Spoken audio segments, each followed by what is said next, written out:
Hello, welcome pen friends. My name is Chris and I'm back with another ink review. This time it's going to be ink number 2 in the December ink flight. And so we're looking at Douglas Fir today. Now these are exclusive Ink Journal holiday blends that they have put together just for this December ink flight box, which is a subscription box. But we're really hopeful that eventually down the line, in some form or fashion, we might actually get the formulas from Tom. So let's dive in and see what this ink is all about. Brave soul that I am, my ink journal is here next to my water bath, if you saw yesterday's video. But I put a lot less water in there today, so we'll hopefully not have a heart attack over it. Okay, here goes the water test on this one. Hopefully, yeah, this is like the old days where I had to kind of, you know, make sure that it got in the water, but it does eventually. Maybe I went a little overboard with not too much water, but anyway, that was traumatic yesterday. I had to redo my desk and everything, so I didn't lose much though. Okay, so we're going to push this bad boy aside and let that do its thing. And this is yesterday's results from Pumpkin Pie, the ink. You could just barely read it. Now, I made a discovery last night that I want to bring to your attention, okay, about this bath test and this paper. The discovery is that I was cutting up my big Rodya, you know, out of my Rodya dot pad. But I noticed that that says 80 gram, okay, and now I just decided to use this little one, which I thought was the same, but it actually isn't. It's 90 gram, so it's a little different. And, whoops, so our results may be just a little bit different, but this has quite a bit in it. I guess it's got, gee, I don't know how many pages, 70 sheets. So for the next 70 inks, we'll stay consistent. But I did want to point that out.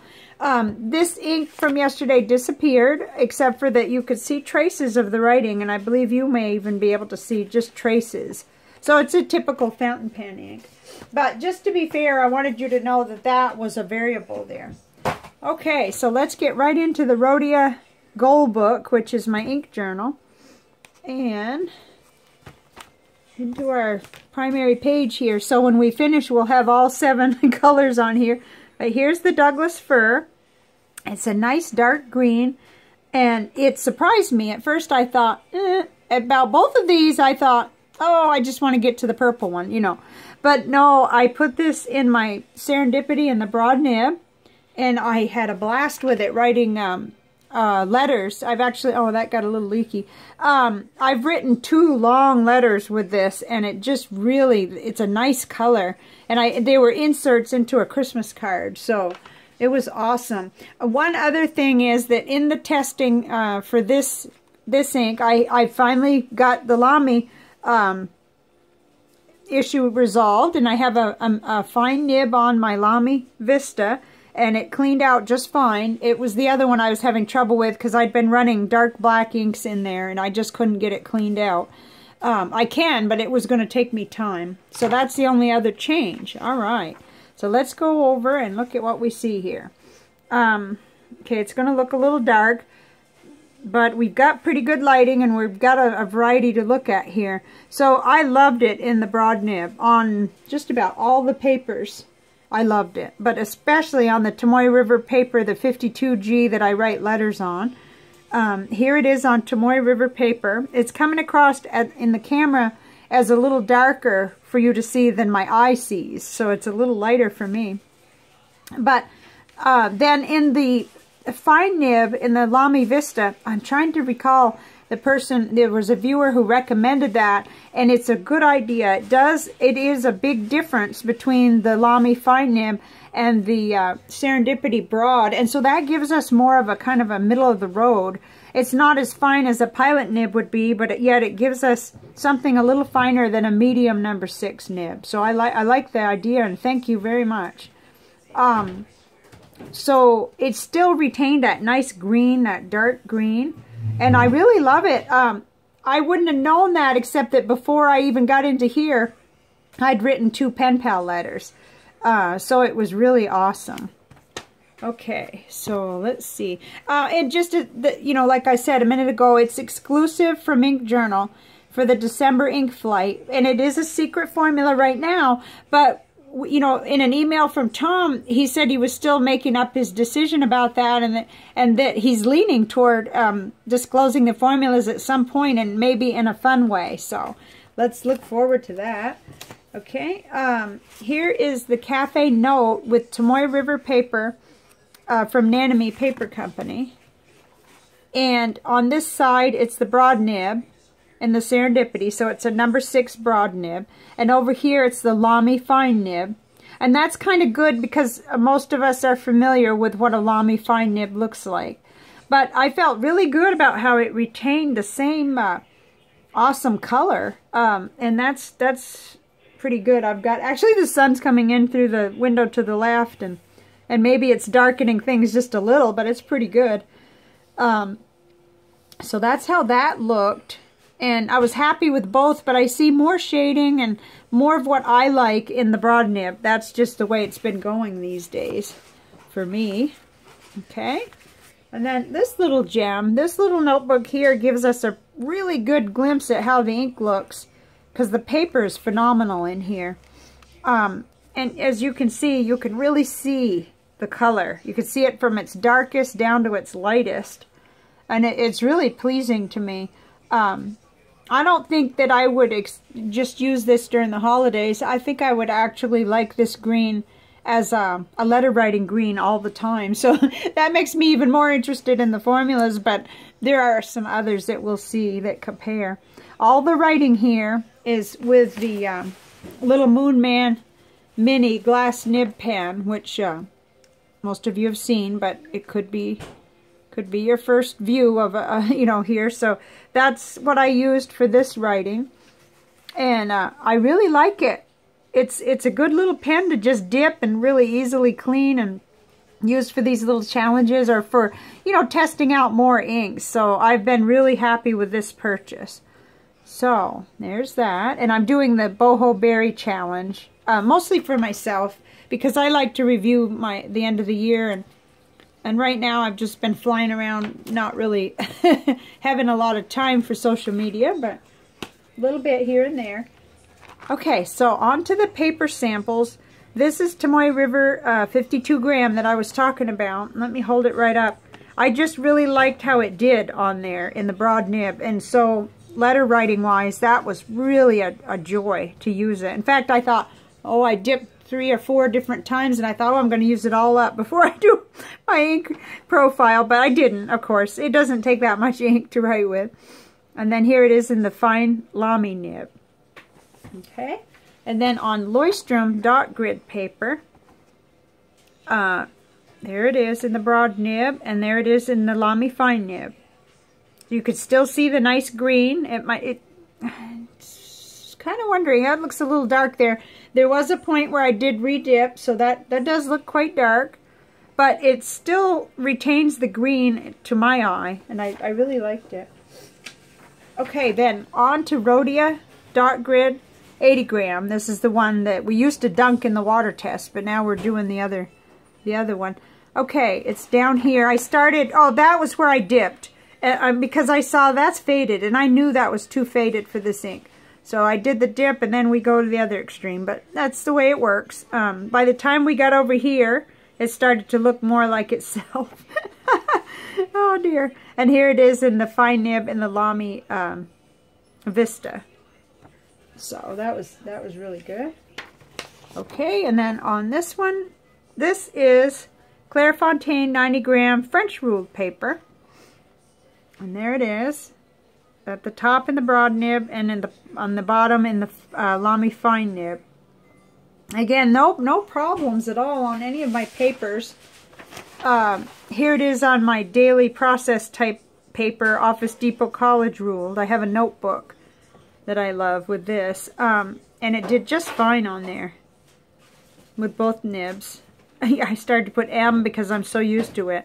But I do think this is a really good option, the Lamy fine nib. And it sort of satisfies a little finer of a nib, and yet for those of us that aren't even in that zone, it's almost like a medium would be in a in some of the Japanese type brands.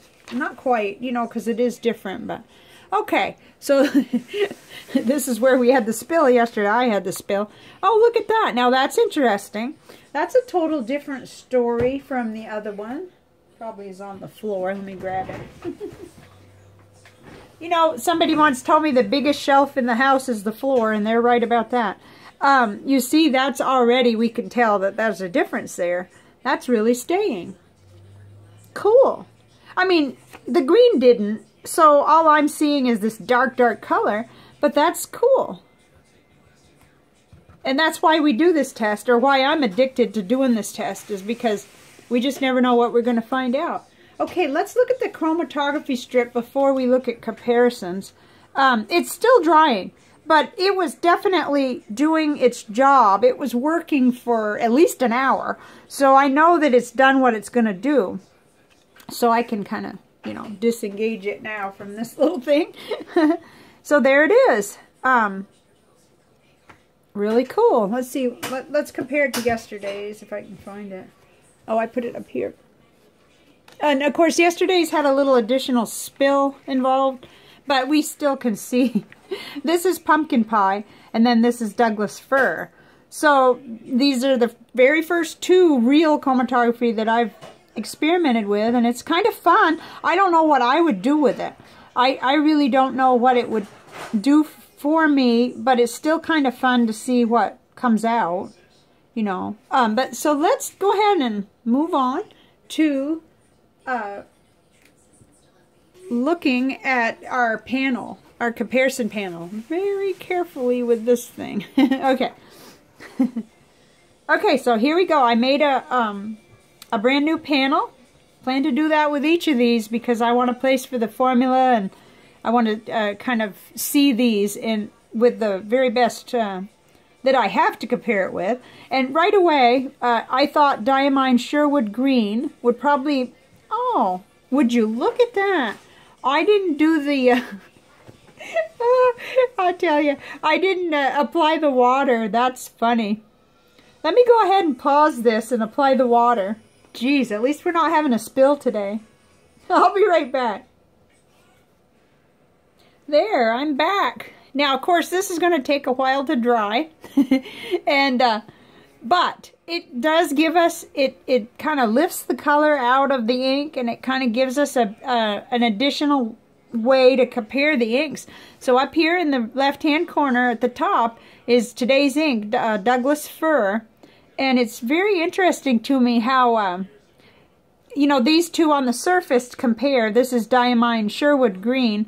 But then when you get to drawing out what the color is, there's a lot more blue in there, which kind of takes me by surprise. And then over here, it's a lighter green, Colorverse Sea of Tranquility, which it is a lighter green even in the sample up above. But when you add water, you begin to see a comparison. Like, it is more similar between those two. So I think that's interesting. And then the other one that I want to call attention to is down in the right-hand bottom corner, Monteverde Olivine. They're so different, and I thought this was just going to be a totally different, you know, just to show like a control ink. But actually, the inner part really surprised me how it brightens and lightens up quite a bit. And then this did remain true to what I thought. The Three Oysters Jade is much, much brighter and different from it. And so is the KWZ Green number 5 over here. But it's nice to see it because we are all familiar with this. I've been using this green on a lot of panels. This is one that, this happened to me the other day. I just got a letter from a pen pal with Private Reserve Avocado was one of the colors that he wrote with.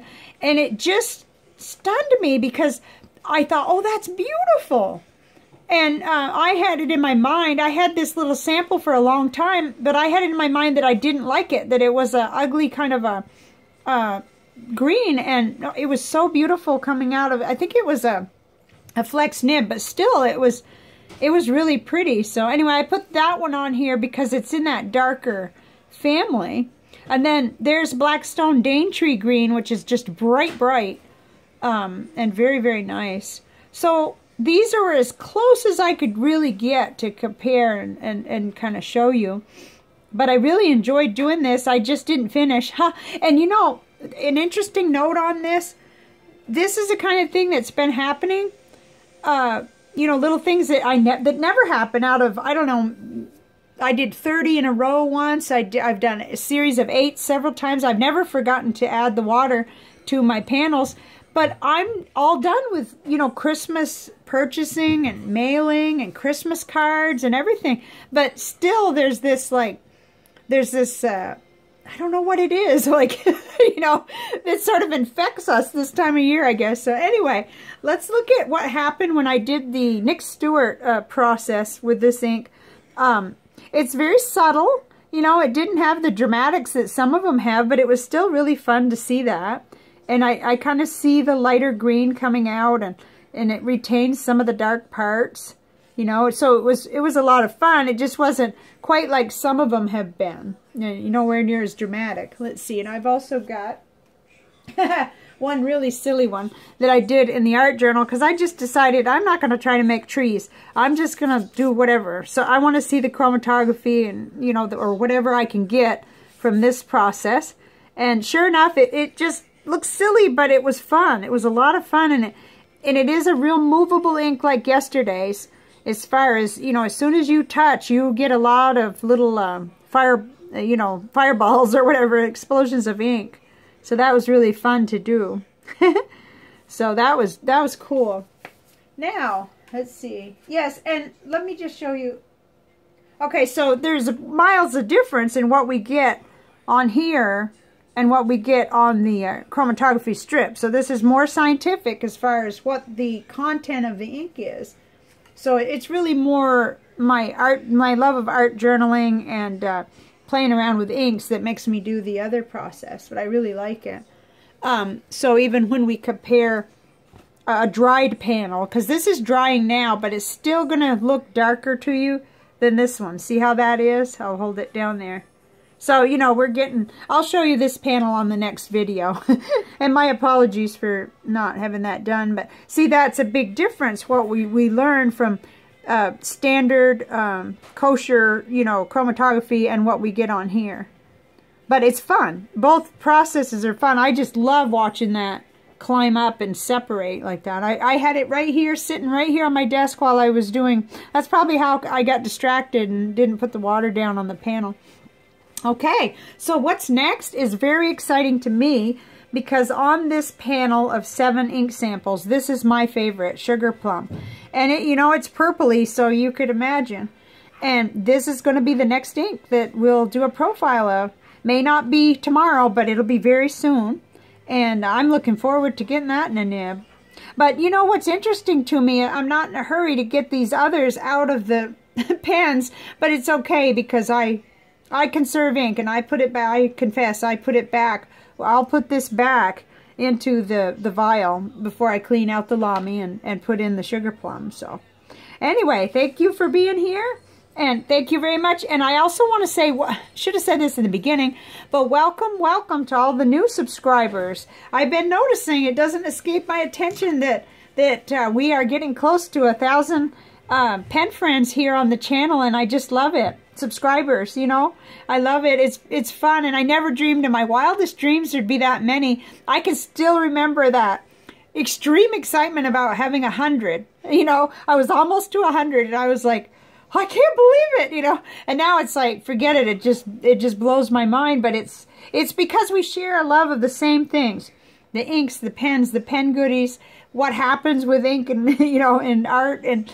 all of that kind of thing. And it brings us together as a little mini community within the large and fantastic fountain pen community. I'm just really humbled and happy to be part of it. So, okay, I'll see you on the next video, and thank you for being here. Bye for now.